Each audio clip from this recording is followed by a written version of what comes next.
ये घटना दिल्ली से कुछ दूर एक गांव के छोटे से स्टेशन की है। रात के करीबन 11 बजे का वक्त था। अजय, जो अपने काम के सिलसिले में हर दूसरे दिन सफ़र करा करता था, वो आज भी अपने घर लौटने के लिए ट्रेन का इंतज़ार कर रहा था। दिल्ली के बाहरी इलाके में स्थित इस छोटे से रेलवे स्टेशन पर अक्सर सन्नाटा रहा करता था।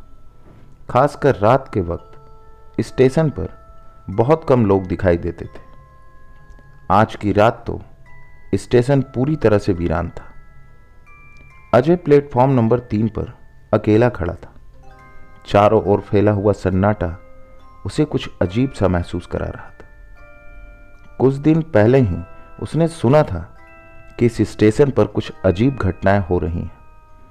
कहा जाता था कि यहाँ रात में सफ़र करने वाले कई लोग अचानक से गायब हो जाते थे, लेकिन अजय ने इन बातों पर ज़्यादा ध्यान नहीं दिया था।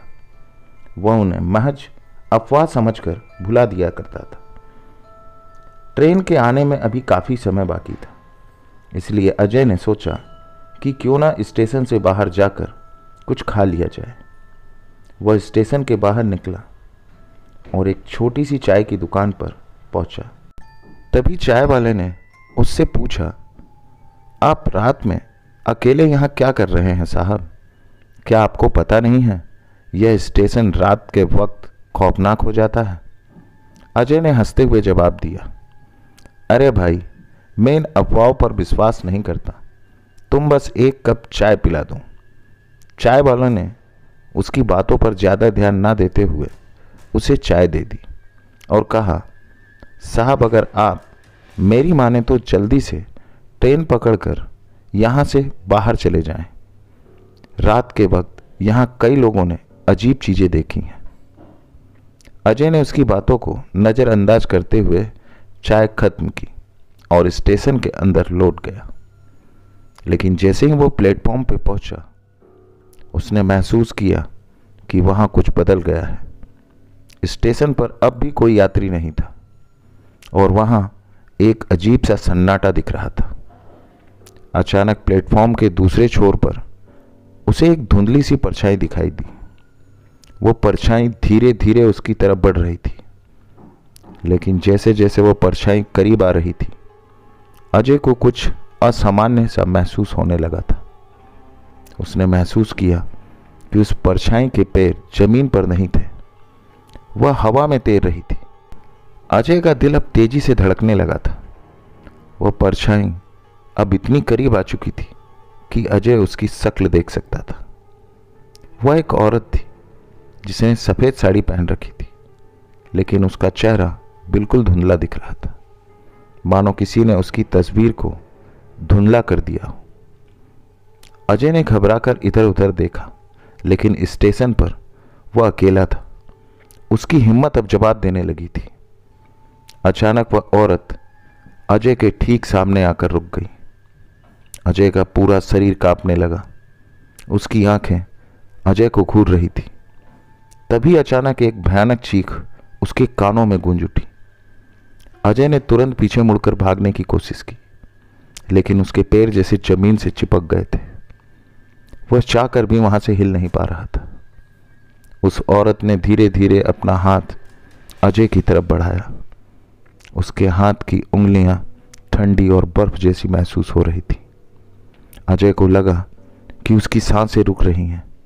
उसने अपनी पूरी ताकत लगाकर खुद को उस परछाई से दूर करने की कोशिश की, लेकिन वह नाकाम रहा। तभी अचानक स्टेशन की लाइट्स ऑन ऑफ होने लगी और कुछ देर बाद लाइट बुझ गई। चारों तरफ घना अंधेरा छा गया। अजय ने महसूस किया कि उसके आसपास का माहौल और भी ज़्यादा डरावना हो गया है।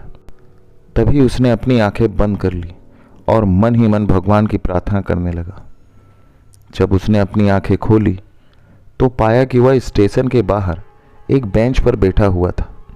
उसकी सांसें तेज चल रही थी और पूरा शरीर पसीने से भींगा हुआ था।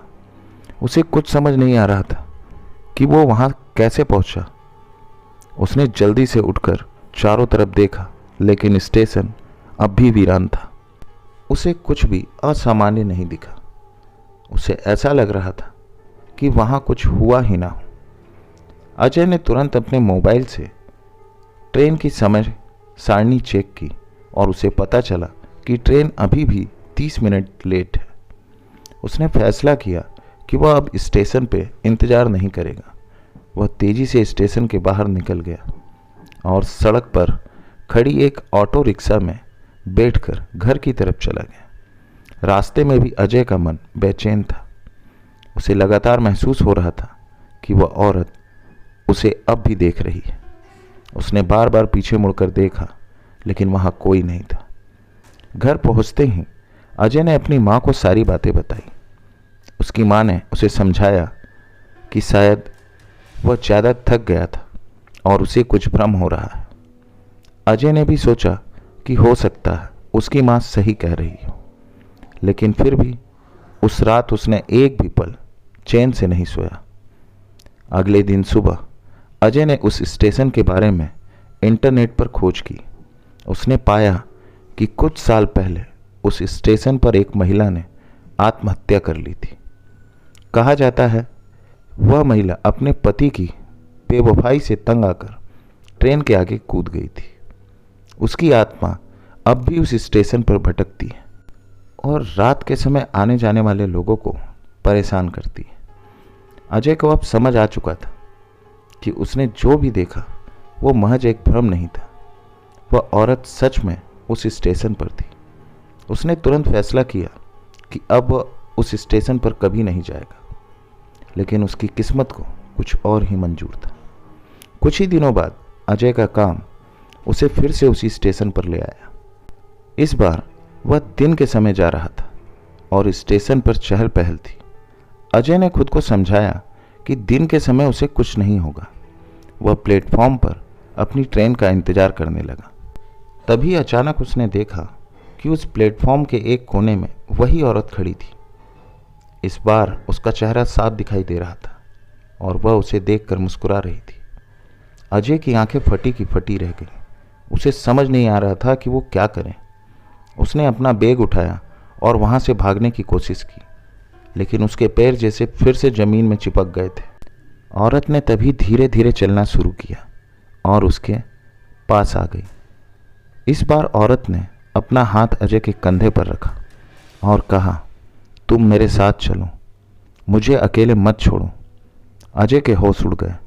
उसकी आंखें डर से बंद होने लगी, लेकिन तभी प्लेटफॉर्म पर एक जोरदार सायरन के साथ ट्रेन आ गई। अजय ने आंखें खोली और देखा कि वह औरत गायब हो गई थी। उसने तुरंत ट्रेन में चढ़कर खुद को सुरक्षित किया, लेकिन वह जानता था कि वह औरत कहीं नहीं गई। वह अब भी उसे देख रही थी, उसका इंतजार कर रही थी। अजय को यकीन हो गया कि वह कभी भी इस खौफनाक अनुभव से छुटकारा नहीं पा सकेगा। उस दिन के बाद अजय ने कभी उस स्टेशन की तरफ जाने की हिम्मत नहीं की, लेकिन वह औरत अब भी उसकी यादों में बसी हुई है।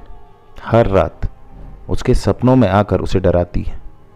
वह जानता है कि वह औरत उसे कभी नहीं छोड़ेगी, चाहे वह कितनी भी दूर भागने की कोशिश करे। दोस्तों, ये कहानी आपको कैसी लगी हमें कमेंट्स करके ज़रूर बताएं। अगर कहानी अच्छी लगी हो तो चैनल को लाइक करें, सब्सक्राइब करें, साथ ही में बेल आइकन दबाना ना भूलें। धन्यवाद।